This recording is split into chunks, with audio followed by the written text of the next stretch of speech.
정신 차려. 계속 움직여야 해. 산 위로 가야 산다.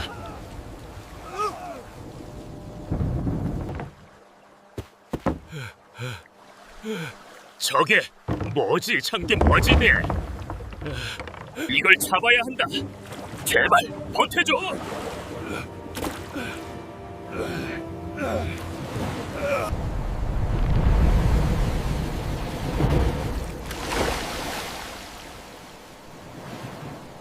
때는 조선 숙종 연간 전라도 섬진강가에 뱃사공 하나가 살고 있었습니다. 그 이름은 황복만이라 하였으니 나이 40에 접어들도록 자식 하나 없이 아내 분이네와 단둘이 살아온 사람이었습니다. 키는 작고 등은 굽었으나 팔뚝 하나는 황소 같아 아무리 거센 물살도 능히 거슬러 오르는 사내였지요.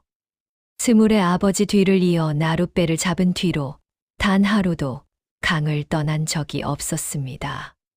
비가 오나 눈이 오나 강물이 불어나 배를 띄우기 위험한 날에도 복만이는 새벽이면 나루터에 나와 있었습니다.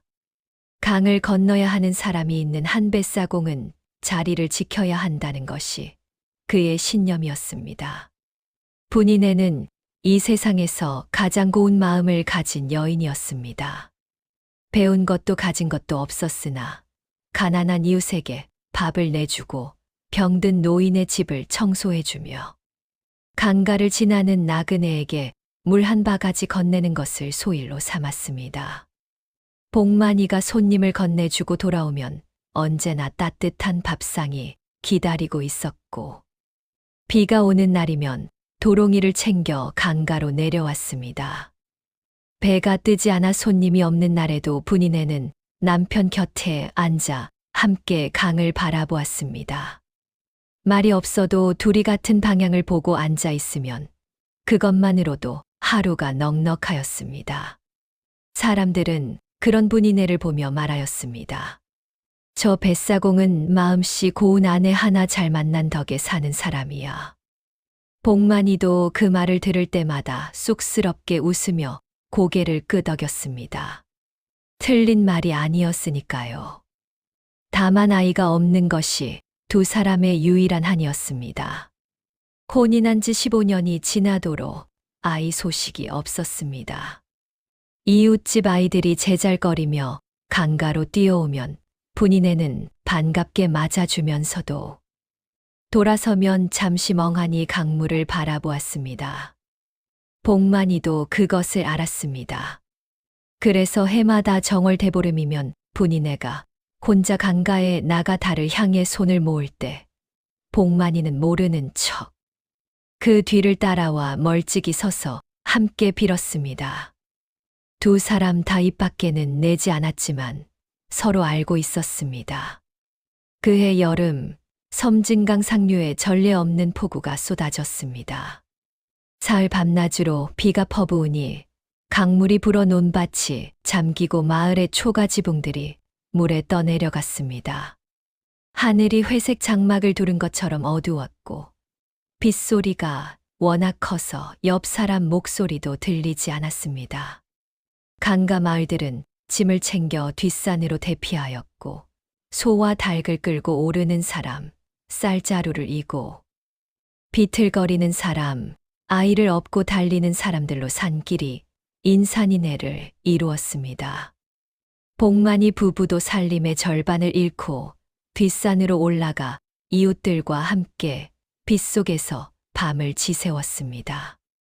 나뭇가지로 얼기설기 엮은 임시처마 아래 앉아 강물이 불어나는 소리를 들으며 뜬 눈으로 밤을 보냈습니다. 분이네는 복만이의 손을 꼭 쥐고 있었습니다. 복만이는 그 손을 놓지 않았습니다. 비가 잠시 그친 것은 나흘째 새벽이었습니다. 복만이는 그 틈을 타 혼자 강가로 내려왔습니다. 배가 걱정되었던 것입니다. 그 나룻배 하나가 전 재산이었으니까요. 나루터에 내려와 보니 배는 다행히 밧줄에 묶인 채 떠 있었습니다. 그러나 강물은 여전히 무서운 기세로 흐르고 있었습니다.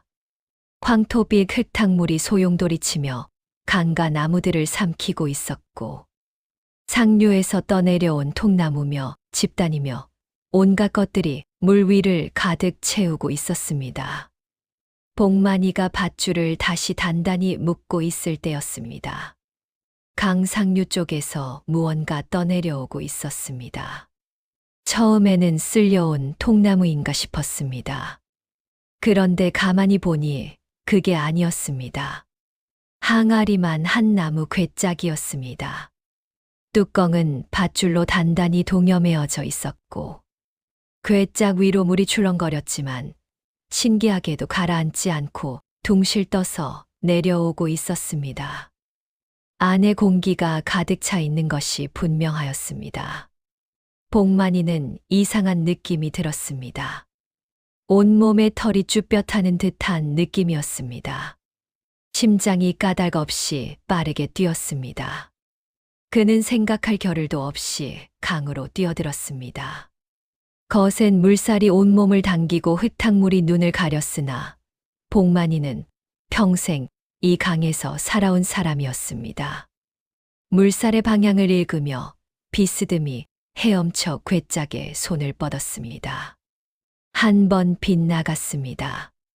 두 번째에 겨우 손가락이 걸렸습니다. 있는 힘을 다해 당기며 강가로 헤엄쳐 왔습니다. 무릎이 강바닥에 닿는 순간 복만이는 거친 숨을 몰아쉬며 괴짝을 모래사장으로 끌어올렸습니다. 밧줄을 끊는 손이 떨렸습니다. 뚜껑을 여는 순간 복만이는 그 자리에 멈추었습니다. 갓난아기였습니다. 무명 이불에 꼭꼭 쌓여 두 주먹을 꼭 쥔 채 새근새근 숨을 쉬고 있는 사내 아이였습니다. 괴짝 안이 어찌나 단단히 봉해졌는지 빗물 한 방울 들어오지 않았고 아이는 오히려 따뜻하기까지 하였습니다. 누군가 마지막 힘을 다해 이 아이만큼은 살리려 하였던 것입니다. 그 절박한 마음이 나무 괴짝 하나에 오롯이 담겨 있었습니다. 복만이는 아기를 안아 올리다가 그 자리에 주저앉았습니다. 다리에 힘이 풀렸습니다. 아기의 체온이 손바닥에 전해지는 순간 눈앞이 뿌옇게 흐려졌습니다. 40살 뱃사공이 새벽 한가에서 혼자 엉엉 울었습니다. 강물 소리에 묻혀 아무도 듣지 못하였습니다. 한참 만에 복만이는 아기를 품에 꼭 안고 뒷산으로 달렸습니다. 빗속을 달리면서도 아기가 젖을까봐 웃옷을 벗어 감쌌습니다. 분이 내는 아기를 보는 순간 소리도 내지 못하고 팔을 벌렸습니다. 아기를 받아 안고 이불을 걷고 숨을 확인하고 발가락을 세어보고 얼굴을 내려다보았습니다. 아이는 그제야 눈을 번쩍 떴습니다. 까만 눈동자가 분이네의 얼굴을 똑바로 바라보았습니다. 울지도 않고 놀라지도 않고 그저 고요하게 바라보았습니다. 마치 오래전부터 이 사람을 알았다는 듯이. 분이네는 그 자리에서 눈물을 흘렸습니다. 소리 없이 그냥 흘렸습니다. 여보, 하늘이 우리한테 자식을 보내신 게야. 복만이는 아무 말도 하지 못하였습니다. 그저 아내의 어깨에 손을 얹었습니다. 두 사람은 한동안 그렇게 있었습니다. 빗소리가 다시 거세졌지만 두 사람은 아무것도 듣지 못하였습니다. 이불 사이에서 작은 나무패 하나가 나왔습니다. 거기에는 가느다란 글씨로 이렇게 쓰여 있었습니다. 이 아이는 하동윤 씨 가문 장손이니 이름은 도라하라. 부디 이 아이만이라도 살려다오. 글씨가 반듯하였습니다. 학식 있는 집안임이 분명하였습니다. 아이를 괴짝에 넣으면서 이 패를 적은 사람의 마음이 어떠하였을지 분이네는 생각하다가 더 이상 생각하지 않았습니다. 너무 아팠습니다. 복만이는 사흘에 걸쳐 상류 마을들을 돌아다니며 하동윤 씨 가문을 수소문하였습니다. 그러나 홍수가 쓸고 간 자리에는 사람도 집도 없었습니다. 어떤 마을은 집터만 남아 있었고, 어떤 마을은 강물이 아직 빠지지 않아 들어갈 수조차 없었습니다. 살아남은 자들도 사방으로 흩어진 뒤였고, 하동윤 씨라는 성씨를 아는 이를 끝내 찾지 못하였습니다. 두 사람은 아이를 자식으로 키우기로 하였습니다. 이름은 폐에 쓰인 대로 도다어라 하고, 성은 나중에 아이 스스로 정하게 하자 하였습니다. 아이가 자라 제뿌리를 물으면 그때 모든 것을 알려주기로 하였습니다. 숨기지 않기로 그것만큼은 두 사람이 굳게 약속하였습니다. 그날부터 복만이 부부의 삶은 달라졌습니다. 가난은 여전하였으나 집 안에 웃음이 생겼고 새벽 한가는 더 이상 쓸쓸하지 않았습니다. 돈은 무럭무럭 자랐습니다. 걸음마를 시작하자마자 강가로 달려나갔고 아버지의 나룻배 위에서 뒤뚱뒤뚱 돌아다녔습니다. 복만이는 아이가 물에 빠질까봐 노심초사하였지만 돈은 물을 무서워하기는커녕 손을 담가 물고기를 잡으려 하였습니다. 강에서 나온 아이라 그런지 물이 제 집 같아 보였습니다. 한 번은 복만이가 잠깐 한눈을 판 사이에 도가 강물에 발을 담그고 첨벙거리고 있었습니다. 복만이가 혼내려고 달려가니 도는 오히려 깔깔 웃으며 손을 내밀었습니다. 복만이는 화를 낼 수가 없었습니다. 5살 되던 해 훈장이 마을을 지나다 도를 처음 보았습니다. 강가에 쭈그려 앉아 모래 위에 나뭇가지로 무언가를 쓰고 있었는데 가까이 가서 보니 글자였습니다. 어미에게 배운 것이냐 물으니 아이는 고개를 저으며 말하였습니다. 아버지 배에 이름 써진 것 보고 따라 썼어요. 훈장은 할 말을 잃었습니다. 배에 새긴 글자 몇 자를 보고 따라 썼다는 말이었습니다. 훈장은 한참 아이를 내려다보다가 아이의 눈을 보았습니다. 크고 맑은 눈이 호기심으로 빛나고 있었습니다. 훈장은 그날 저녁 집에 돌아가 혼자 중얼거렸다 합니다. 저 아이 장차 큰 인물이 날 상이야. 그 이듬해 도는 서당에 들어갔습니다. 복만이는 뱃삭시의 절반을 서당에 바치며 아이를 보냈습니다. 끼니를 줄이는 한이 있더라도 이 아이의 글공부만큼은 멈추지 않겠다 하였습니다. 분이내는 반찬수를 줄이고 옷을 더 오래 기워 입으면서도 아이 책값에는 손을 댄 적이 없었습니다. 도는 남들이 10번 읽을 것을 3번이면 외웠습니다. 훈장이 새 글자를 가르치면 이튿날이면 붓으로 반듯하게 써왔고 시를 지으라 하면 또래 아이들보다 한 수 위에 글귀가 나왔습니다. 훈장은 수업이 끝나면 도를 붙잡아 따로 더 가르쳤고 이웃 고을 선비들에게 이 아이를 자랑하였습니다. 내 평생 이런 아이는 처음 봤어. 글을 읽는 게 아니라 글을 마시는 것 같아. 그러나 도는 결코 글 공부만 하는 아이가 아니었습니다. 새벽이면 아버지보다 먼저 일어나 나루터를 쓸었습니다. 아버지가 배를 저을 때면 옆에 앉아 삿대 잡는 법을 배웠고 어머니가 빨래를 이고 강가로 내려오면 얼른 달려가 이고 있는 것을 받아들었습니다. 비 오는 날 강이 불면 아버지 곁에서 강물의 방향을 잇는 법을 배웠고 손님이 없는 날에는 배 밑에 들어가 손본 곳이 없나 살폈습니다. 커당 친구들이 새 버선을 자랑할 때도 도는 헌 버선에 새 천을 대어 기워 신으며 아무렇지 않은 척하였습니다. 좋은 벼루를 가진 친구 옆에 앉아 슬며시 빌려 쓰면서도 부끄러운 내색을 하지 않았습니다. 집에 와서는 그 벼루의 먹물이 얼마나 곱게 갈렸는지 글씨가 어떻게 달랐는지를 혼자 생각하였습니다. 도가 10살 되던 해 어느 가을 저녁이었습니다. 복만이는 나루터 일을 마치고 아이를 데리고 강가 바위에 나란히 앉았습니다.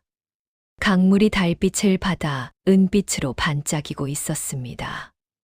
복만이는 한동안 강물을 바라보다가 조용히 입을 열었습니다. 도야, 아버지가 할 말이 있다. 도는 아무 말 없이 아버지를 바라보았습니다. 복만이는 하나도 빠짐없이 이야기해 주었습니다.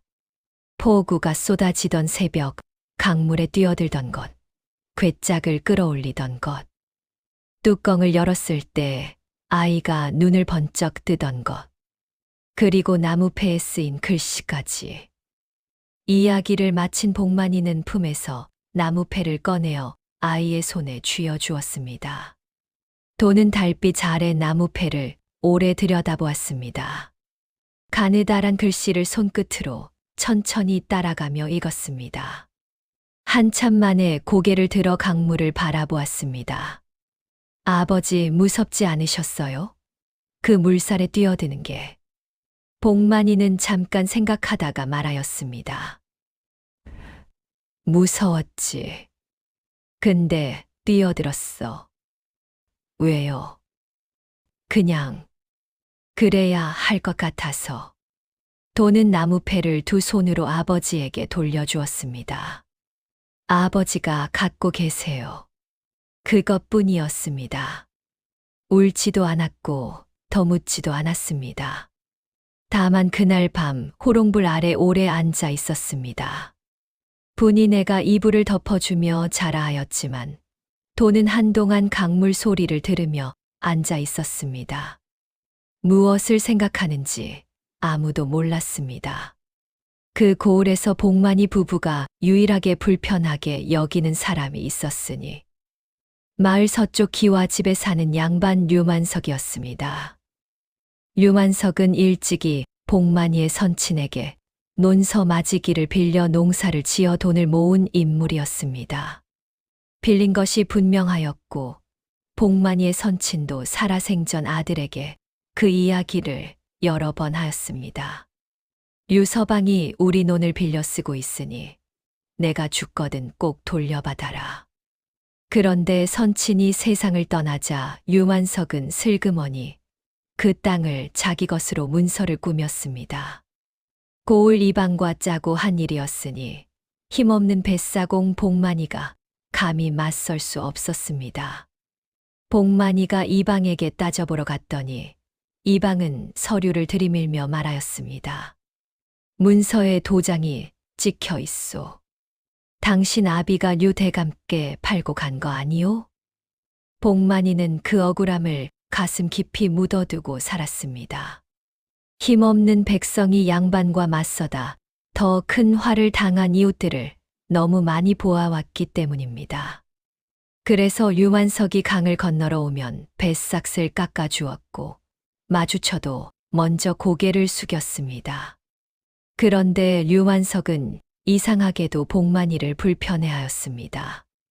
뱃사공이 고개를 숙이면 숙일수록 마음 어딘가에 불씨 하나가 꺼지지 않고 타는 것 같은 느낌이었습니다. 그것은 죄책감이었습니다. 자신이 빼앗은 땅을 알고 있는 사람이 살아있다는 사실이 류만석을 늘 불편하게 하였습니다. 그 불편함이 두려움으로 바뀐 것은 도가 서당에서 이름을 날리기 시작하면서부터였습니다. 소문은 빠르게 퍼졌습니다. 뱃사공 집에 신동이 났다는 소문이었습니다. 한 번 읽으면 모두 외운다느니 이웃 고을 훈장들까지 그 아이의 글을 보러 온다는 이야기가 들려왔습니다. 장차 과거에 오를 아이라는 소문까지 나돌았습니다. 류만석은 그 소문을 들을 때마다 얼굴이 굳었습니다. 뱃사공 집 아이가 벼슬이라도 얻는 날에는 오래전에 빼앗은 땅, 문서일이 다시 수면 위로 떠오를 수 있었습니다. 벼슬아치 뒤에 버티고 선 아들이 있으면 복만이가 용기를 낼지도 몰랐습니다. 류만석은 그날부터 기회를 노렸습니다. 티 나지 않게 천천히 조심스럽게 그리고 현감 나리와의 관계를 더욱 돈독히 하였습니다. 명절이면 선물을 올리고 사냥에 동행하며 어려운 부탁도 들어주었습니다. 현감으로서도 유만석 같은 고을 유지가 필요하였고, 유만석으로서도 관아의 눈을 자기 편으로 두는 것이 여러모로 편리하였습니다. 그렇게 준비를 마친 유만석이 마침내 칼을 뽑은 것은 도가 16살 되던 해봄이었습니다. 유만석의 사랑채에서 귀한 벼루 하나가 없어졌다는 소동이 벌어진 것은 봄비가 내리던 어느 날 저녁이었습니다. 대대로 내려온 단계 벼루라 하여 고을에서 모르는 사람이 없을 만큼 유명한 물건이었습니다. 돌이 고와서 먹이 잘 갈리고 먹색이 깊어서 글씨가 살아있는 것 같다는 소문이 자자하였습니다. 유만석은 그 벼루를 들고 다니며 자랑을 일삼았고 손님이 오면 꼭 보여주곤 하였습니다. 물론 처음부터 끝까지 유만석이 꾸민 일이었습니다. 벼루는 자기 곳간 깊숙한 항아리 안에 직접 넣어두었습니다. 다만 밖으로는 없어진 것처럼 꾸민 것이지요. 이튿날 아침 유만석의 하인이 관아로 달려갔습니다. 나으리 큰일 났습니다. 저희 대감댁 단계 벼루가 없어졌는데 강가 뱃사공 복만이가 훔쳐간 것이 분명합니다. 이미 돈을 받은 거짓 증인 3명도 함께 관아에 섰습니다. 한 명은 복만이가 유만석 댁 담장을 넘는 것을 보았다 하였고, 또 한 명은 복만이가 무언가를 보자기에 싸들고 나오는 것을 목격하였다 하였으며, 마지막 한 명은 복만이가 예전부터 그 벼루를 탐내는 말을 하였다고 하였습니다. 현감은 서류를 훑어보며 고개를 끄덕였습니다. 이미 유만석에게 단단히 귀가 기울어진 터였습니다. 포졸들이 나루터로 내려갔습니다. 마침 혼자 배를 닦고 있던 복만이는 영문도 모른 채 두 팔이 등 뒤로 묶였습니다. 이게 무슨 짓이오? 나는 아무것도 훔치지 않았소. 복만이가 버둥댔으나 포졸들은 거들떠보지도 않았습니다. 지나가던 이웃 할멈이 소리를 질렀고 그 소리에 분이네가 집에서 맨발로 뛰쳐나왔습니다. 남편의 이름을 부르며 뒤를 쫓았지만 포졸들은 분이네마저 거칠게 밀어냈습니다. 분이네가 땅에 넘어지면서도 일어나 다시 뒤를 쫓았으나 관아문은 그녀의 얼굴 앞에서 닫혔습니다. 분이네는 관아 담장 밖에서 무릎을 꿇고 빌었습니다. 지나가는 포졸마다 붙잡고 남편이 결백하다 하였으나 아무도 귀를 기울이지 않았습니다.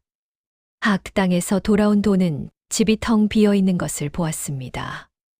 이웃 할멈이 달려와 자초지종을 전해 주었습니다. 도는 그 말을 듣는 동안 한마디도 하지 않았습니다. 낯빛 하나 변하지 않았습니다. 다만 눈빛이 조용히 그러나 단단하게 가라앉았습니다. 할머니, 그날 복만이가 배를 닦고 있는 거 보셨지요? 봤지, 봤어. 해 질 때까지 거기 있었잖아. 감사합니다. 할머니가 그 말을 꼭 기억하고 계셔야 해요. 도는 책보를 내려놓고 관아로 걸어갔습니다. 소인은 황복만의 아들 도라하옵니다. 아버지의 결백을 아뢰오니 부디 사실을 살펴주십시오. 그날 아버지는 해질녘부터 저와 함께 배를 닦고 있었습니다. 이웃 할머니도 건너편 나루터 선주 어른도 그것을 보았습니다. 현감은 처마 아래서 관아 마당을 내려다보며 코웃음을 쳤습니다. 증인이 셋이나 있는데 뭘 더 살피란 말이냐. 도둑의 자식이 감히 관아 마당에 발을 들이느냐. 증인들의 말이 거짓임을 밝힐 수 있습니다. 썩 물러가라. 그렇다면 소인도 관아에 고발장을 올리겠습니다. 유만석이 수년 전 저희 선조의 논서 마지기 문서를 위조하였으니 그 사건도 함께 조사해 주시기 바랍니다. 현감의 얼굴이 굳었습니다.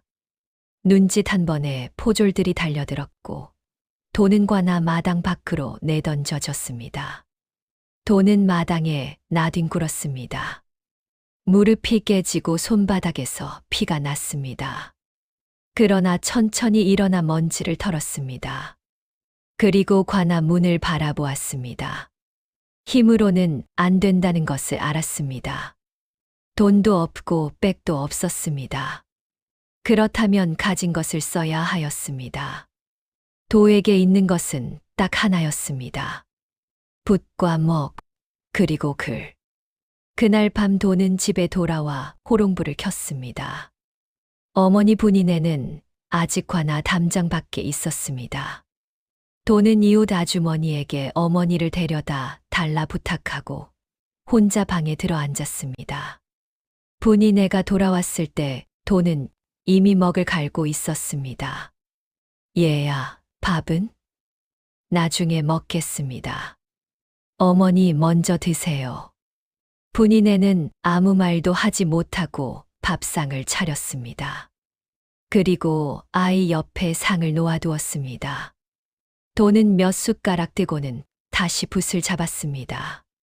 분이네는 그날 밤 잠을 자지 못하였습니다. 문구멍으로 새어나오는 호롱불 빛을 보며 방문 앞에 앉아 밤을 지샜습니다. 도는 먼저 생각을 정리하였습니다. 이 싸움에서 자신이 할 수 있는 것과 할 수 없는 것을 냉정하게 따져보았습니다.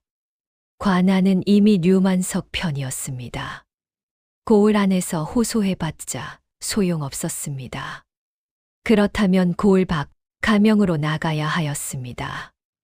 그러나 가명까지는 사흘 길이었고 아버지에게 남은 시간이 얼마인지가 문제였습니다.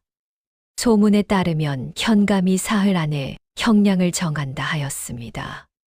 단계 벼루를 훔쳤다는 죄목이라면 곤장 60대의 유배, 어쩌면 그 이상도 될 수 있었습니다. 40이 훌쩍 넘은 아버지에게 곤장 60대는 목숨을 거는 일이었습니다. 도는 붓을 들었습니다.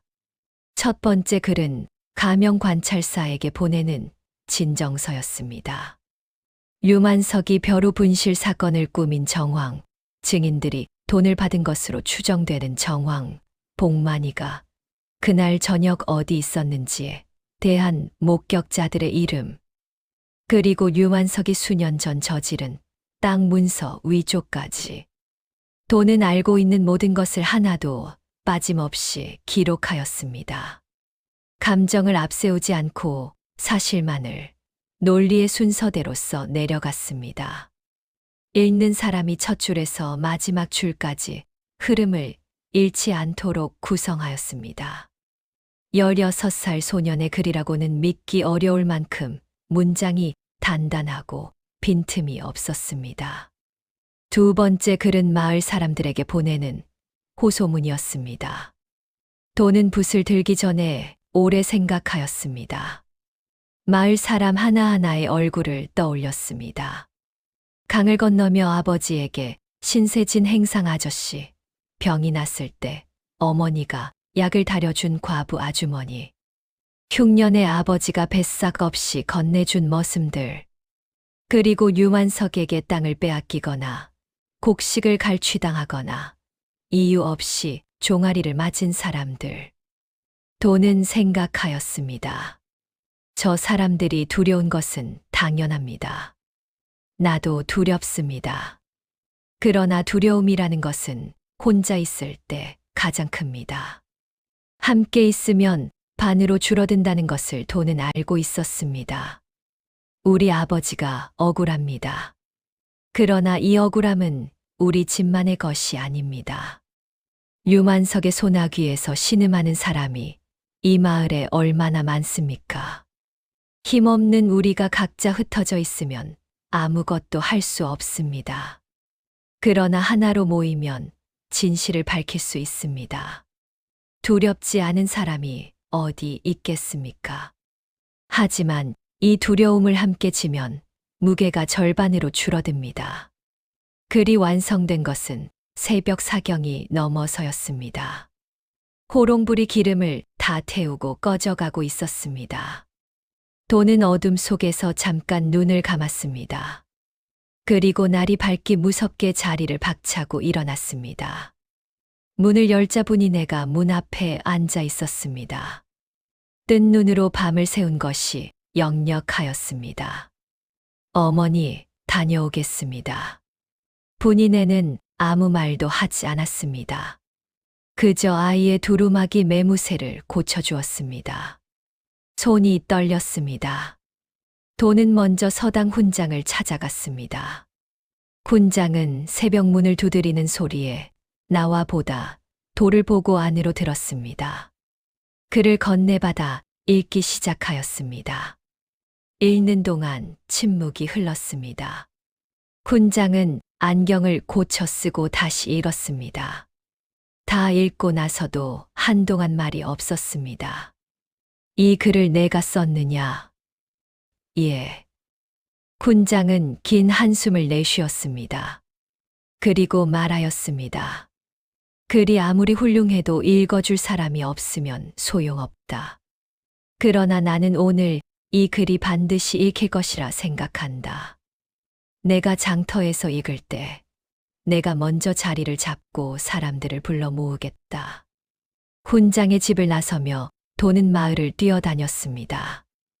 유만석에게 땅을 빼앗긴 집의 문을 두드렸습니다. 처음에는 문을 열지 않는 이들도 있었습니다.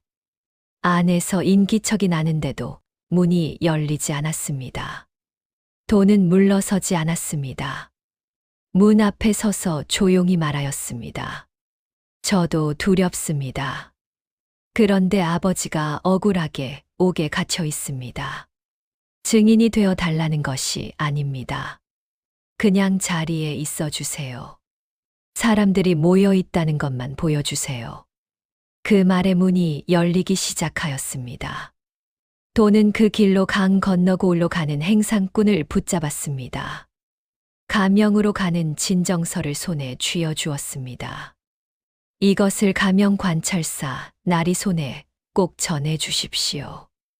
은혜는 반드시 갚겠습니다. 행상꾼은 도의 눈빛을 보다가 고개를 끄덕였습니다. 그날 저녁 장날이 파한 뒤 강가에 사람들이 모였습니다. 처음에는 10명이었습니다. 그 다음에는 20명, 30명이 되었습니다. 소문이 강 건너 마을까지 퍼지자 배를 타고 건너오는 사람도 생겼습니다. 해가 완전히 지고 어둠이 내려앉을 즈음에는 강가에 100명이 넘는 사람이 횃불을 들고 서 있었습니다. 유만석에게 땅을 빼앗긴 사람, 억울하게 소를 빼앗긴 사람, 딸의 혼인 예물을 갈취당한 사람, 이유도 모른 채 종아리를 맞은 사람.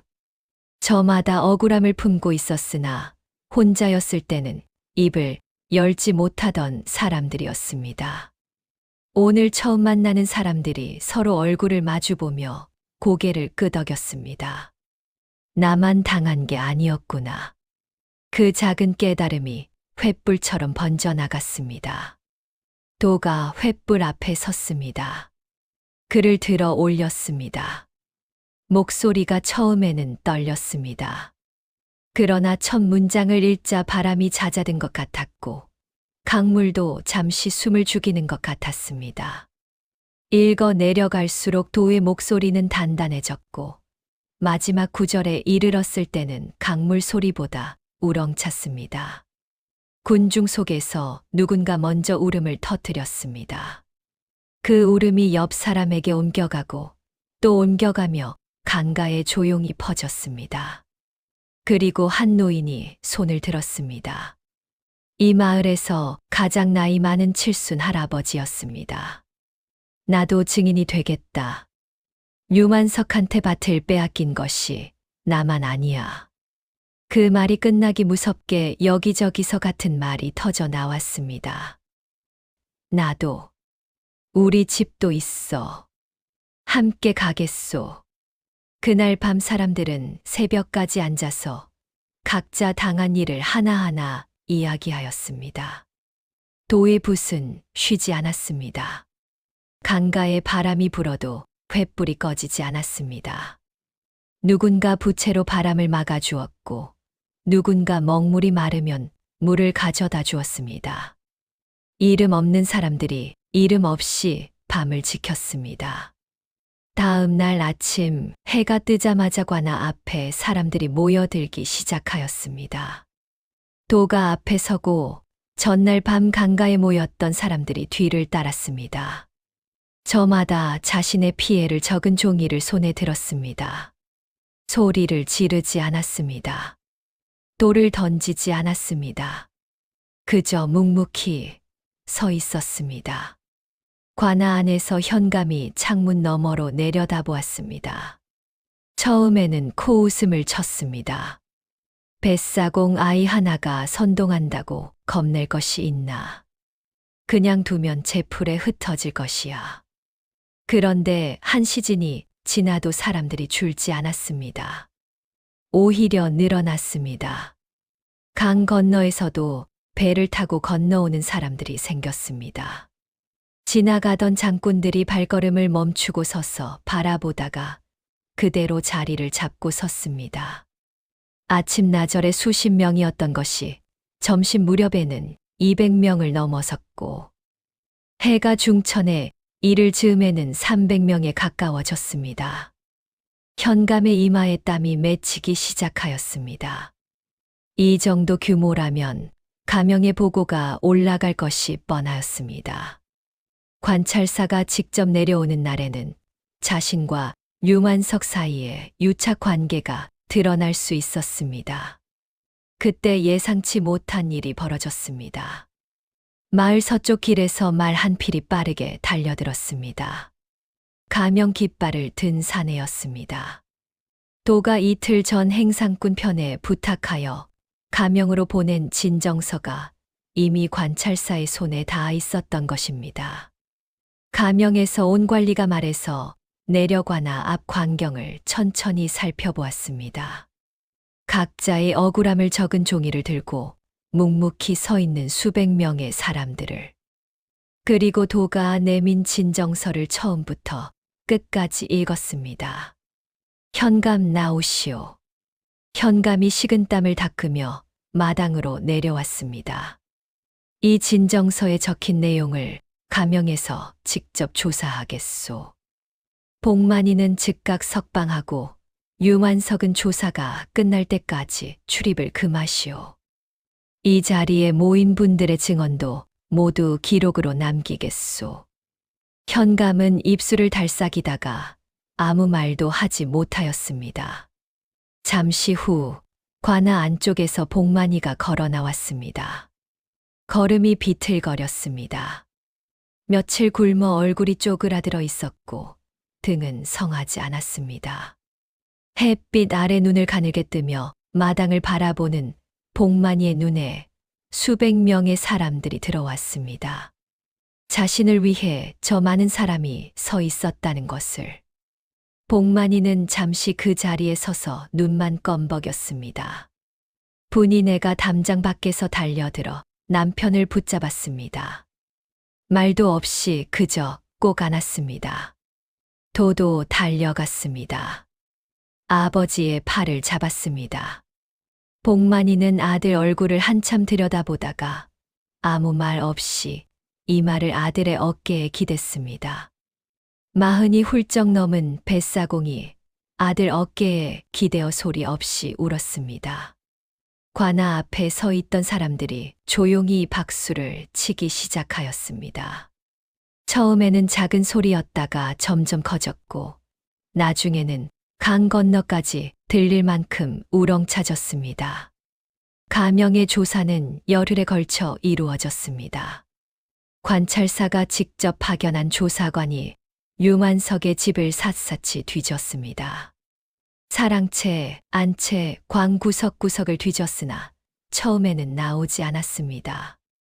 이튿날 곳간을 다시 뒤지기 시작하였습니다.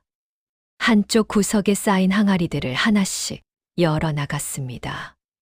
그리고 가장 깊숙한 항아리 안에서 그 이름난 단계 벼루가 나왔습니다. 유만석의 얼굴이 종이처럼 하얗게 변하였습니다. 이것이 어찌 여기에? 조사관은 아무 말도 하지 않았습니다. 다만 벼루를 들어 햇빛 아래 비추어 보고는 조용히 포대에 넣었습니다. 거짓 증인으로 섰던 3명은 차례로 불려가 신문을 받았습니다. 처음에는 버텼습니다. 그러나 조사관이 한 사람씩 따로 불러 신문하는 과정에서 진술이 엇갈리기 시작하였습니다. 한 명이 먼저 실토하자 나머지 둘도 따라 무너졌습니다.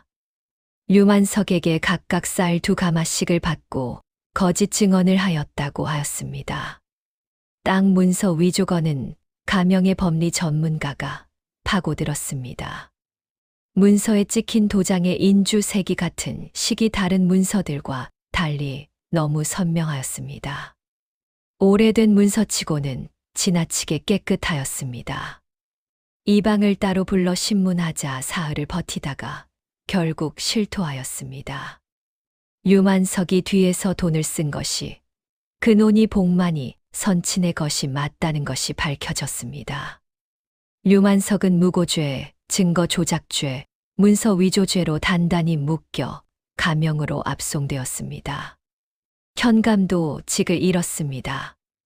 빼앗겼던 노는 복만이에게 돌아왔고 강가에 모였던 사람들의 증언을 바탕으로 류만석에게 피해를 입은 이들에 대한 추가 조사도 시작되었습니다. 마을에 오랜만에 평화가 돌아왔습니다. 복만이는 몸을 추스른 뒤 가장 먼저 나루터로 내려갔습니다. 배 위에 서자 비로소 다리에 힘이 들어오는 것 같다 하였습니다. 분이네는 강가로 도시락을 싸 내려오며 그제야 마음껏 웃었습니다. 오래간만에 보는 웃음이었습니다.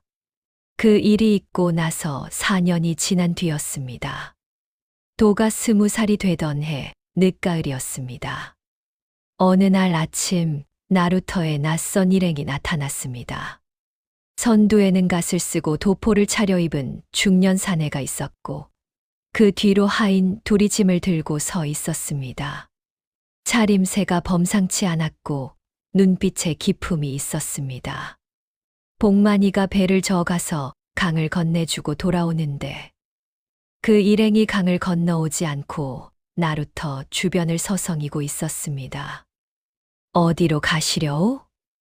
강을 건너러 온 게 아닙니다. 이 마을 뱃사공 황복만이라는 분 댁을 찾습니다. 복만이는 갸우뚱하며 자신이 황복만이라 하였습니다. 그러자 그 중년 사내가 깊이 고개를 숙였습니다. 저는 하동윤 씨 가문의 윤치성이라 합니다. 이쪽 어른께 여쭤볼 것이 있어 먼 길을 찾아왔습니다. 복만이의 눈이 커졌습니다. 하동윤 씨. 그 이름을 들은 것은 20해 전 강물에서 건져 올린 나무패에서였습니다. 그날 저녁 복만이 집에 윤치성 일행이 앉았습니다. 도도 그 자리에 함께 하였습니다. 분이네는 저녁상을 차려놓고 방 한 구석에 조용히 앉았습니다. 윤치성은 찻잔을 2손으로 받아들고 천천히 이야기를 꺼냈습니다. 20해 전 대홍수 때 저희 가문도 큰 피해를 입었습니다. 그때 저희 집안 마청님 내외분이 돌아가셨습니다. 형수님이 갓난아이를 괴짝에 넣어 강에 띄웠다는 것을 뒤늦게 알았습니다. 그 뒤로 형님의 장남 소식을 찾아 수소문을 해왔으나 끝내 찾지 못하였습니다.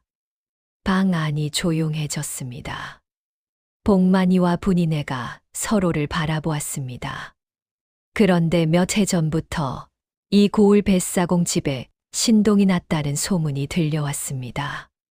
그를 귀신같이 배운다 하더니 얼마 전에는 혼자 진정서를 써서 억울한 아버지를 구하고 마을 백성들을 이끌었다는 이야기까지 들려왔습니다. 그 소문을 듣고 저는 직감하였습니다. 그 아이가 형님의 아들일 것이라고. 윤치성은 품에서 무언가를 꺼냈습니다. 비단에 쌓인 옥패였습니다. 복만이가 간직해온 나무패와 짝을 이루는 것이었습니다. 거기에도 하동윤 씨 가문의 글씨가 새겨져 있었습니다. 이것이 저희 가문에서 대대로 장손에게 전해온 패입니다. 아이를 강에 띄울 때 나무패 하나를 함께 넣었다 하였습니다. 혹시 그 패가 있습니까? 복만이는 천천히 일어나 장롱 깊숙한 곳에서 나무패를 꺼내왔습니다. 두 패를 나란히 놓자 글씨체도 문양도 딱 들어맞았습니다. 윤치성의 눈이 촉촉해졌습니다. 틀림없습니다. 이 아이가 형님의 장남입니다. 잠시 침묵이 흘렀습니다.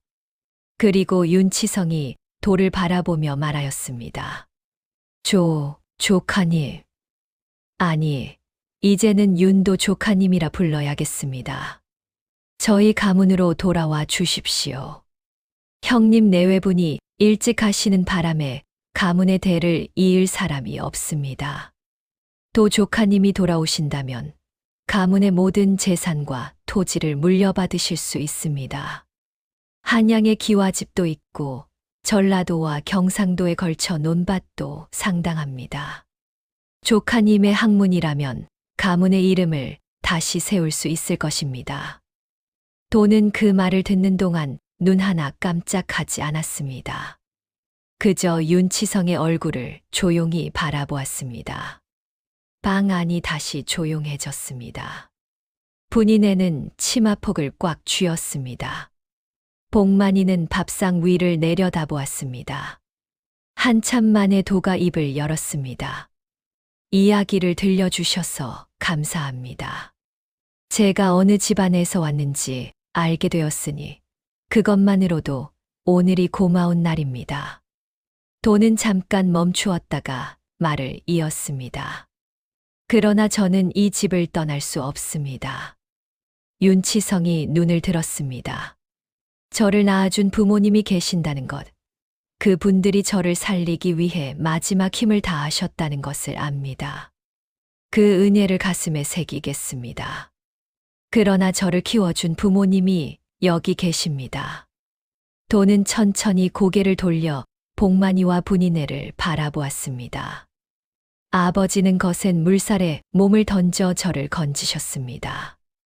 어머니는 남의 집 아이인 줄 알면서도 밤새 품에 안고 체온을 나눠주셨습니다. 끼니를 줄여가며 저를 서당에 보내셨고 새벽이면 먼저 일어나 나루터를 먼저 쓸어주셨습니다. 제가 관아에서 내던져졌을 때 문 앞에 앉아 밤을 새우신 분이 어머니입니다. 도의 목소리는 흔들리지 않았습니다. 저는 뱃사공 황복만의 아들입니다. 그것이 제 전부입니다. 가문의 재산과 이름은 더 합당한 분께 돌아가야 할 것입니다. 방 안에 긴 침묵이 흘렀습니다. 윤치성은 한동안 말이 없었습니다. 도의 눈빛을 바라보다가 복만이와 분이네를 바라보다가 다시 도를 바라보았습니다. 그리고 천천히 고개를 끄덕였습니다. 형님 내외분이 이 이야기를 들으셨다면 아마 기뻐하셨을 것입니다. 윤치성은 자리에서 일어나 도에게 깊이 절하였습니다. 그것은 어른이 아이에게 하는 절이 아니었습니다. 사람이 사람에게 하는 진심 어린 경이었습니다. 다만 한 가지만 부탁드려도 되겠습니까? 가문의 대를 잊지 않으셔도 좋습니다. 다만 훗날 과거에 오르신 뒤 가문의 이름 하나만 써주십시오. 하동윤 씨의 후손이 이 세상에 있다는 것을 그것만 남겨주십시오.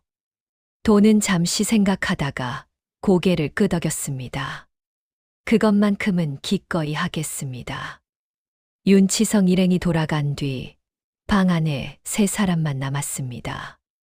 분이네가 갑자기 소리를 내어 울기 시작하였습니다. 복만이는 아내의 어깨를 안으며 눈을 붉혔습니다. 도는 두 사람 곁에 앉아 아무 말도 하지 않았습니다. 그냥 거기 있었습니다. 그것으로 충분하였습니다. 도는 21살에 과거에 올랐습니다. 한양과거 시험장에 들어서던 날, 도는 주위를 한번 둘러보았습니다. 비단 도포를 걸치고 하인을 거느린 양반 자제들이 가득하였습니다. 먹 냄새가 진하게 풍겼고 여기저기서 글 읽는 소리가 들렸습니다. 도는 낡은 무명 두루마기를 여미고 자리를 잡았습니다. 시제가 내걸렸습니다. 백성이 나라의 근본이라 하였으니 목민관의 도리란 무엇인가? 도는 붓을 들기 전에 잠깐 눈을 감았습니다. 16살 밤, 호롱불 아래 밤새 글을 쓰던 기억이 떠올랐습니다. 강가에 횃불을 들고 서 있던 백성들의 얼굴이 떠올랐습니다. 관아 앞에서 묵묵히 종이를 들고 서 있던 그 사람들의 손이, 아버지의 거칠고 두꺼운 손이, 그러자 붓이 저절로 움직이는 것 같았습니다. 도는 자신이 보고 겪은 것들을 썼습니다.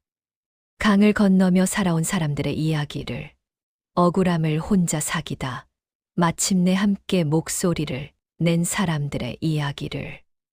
화려한 문장이 아니었습니다. 진심에서 나온 글이었습니다.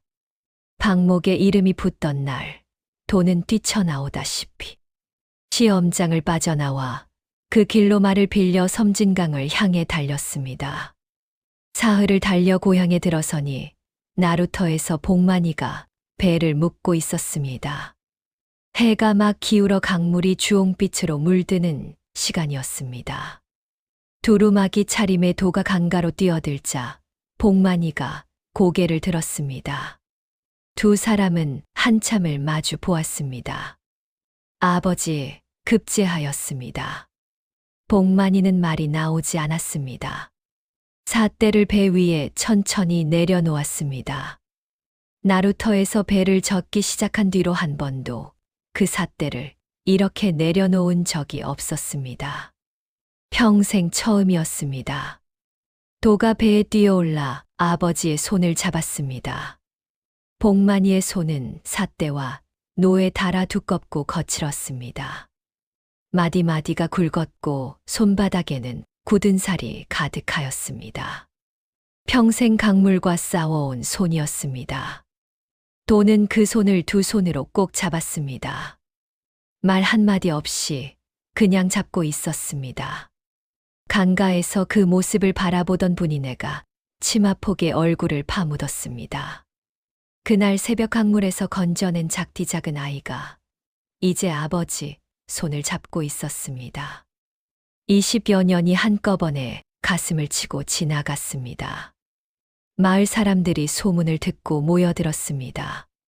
군장 어른이 달려왔고 강가에서 함께 밤을 지새웠던 이들도 왔습니다. 장터에서 술독이 나왔고 북이 울렸습니다. 그날 섬진강가는 오랫동안 기억에 남을 잔치가 벌어졌습니다. 도는 관직에 나아간 뒤 뱃사공의 아들로 자랐다는 것을 부끄러워하지 않았습니다. 오히려 백성들의 삶이 어떠한지를 누구보다 잘 알기에 억울한 이들의 편에 서는 관리가 되었습니다. 어떤 고을에 부임하든 가장 먼저 한 일은 강가와 장터를 걸으며 사람들의 이야기를 듣는 것이었습니다. 청렴하기로 이름이 높아 백성들은 그를 이렇게 불렀습니다. 강물에서 온 선비. 낮은 대로 흐르는 법을 아는 선비. 그리고 그는 과거 방목에 자신의 이름을 이렇게 적었습니다. 하동윤 씨 도. 20해 전 약속을 지킨 것이었습니다. 복만이는 75까지 나루터를 지켰습니다. 아들이 벼슬 자리에 오른 뒤에도 배를 접지 않았습니다. 도가 고향에 내려올 때마다 나루터를 치워드리겠다 하면 복만이는 손을 내저으며 말하였습니다. 강물이 보고 싶으면 여기 오너라. 이게 내 자리야. 마지막 날까지 손에서 삿대를 놓지 않았습니다. 분이네는 남편이 떠난 뒤 3년을 더 살았습니다. 귀가 어두워지고 눈이 침침해진 뒤로도 매일 아침 강가에 나가 앉아 있었습니다. 지나가는 이웃들이 왜 거기 앉아 계시냐 물으면 본인애는 웃으며 말하였다 합니다. 그날 강물이 우리한테 선물을 가져다 줬지. 혹시 또 무언가 떠내려올까 봐. 이 이야기에서 악인을 무너뜨린 것은 권세도 무력도 아니었습니다. 16살 소년이 밤을 새워 쓴 글 한 장이었고 그 글의 가슴을 내어준 이름 없는 백성들이었으며 오랫동안 혼자 사겨온 억울함을 마침내 함께 꺼내어 든 사람들의 조용한 목소리였습니다. 뱃사공 복만이가 그날 황토비 물살에 몸을 던지지 않았다면 이 이야기는 시작되지 않았습니다. 분이네가 젖은 아기를 가슴에 끌어안지 않았다면 도라는 사람도 없었습니다. 그리고 도가 부와 가문의 이름을 사양하며 한 말 한마디가 이 이야기에서 가장 빛나는 장면으로 남았습니다. 선한 일 하나가 강물처럼 흘러 세상을 바꾸는 법입니다. 강물은 바위를 한 번에 깨뜨리지 않습니다. 그러나 쉬지 않고 흐르다 보면 언젠가는 반드시 새 길을 냅니다. 선한 마음들이 모이면 강물도 새 길을 냅니다. 오늘 이야기는 여기까지입니다. 오랜 시간 들어주셔서 감사합니다. 구독과 좋아요는 영상을 만드는데 큰 힘을 줍니다.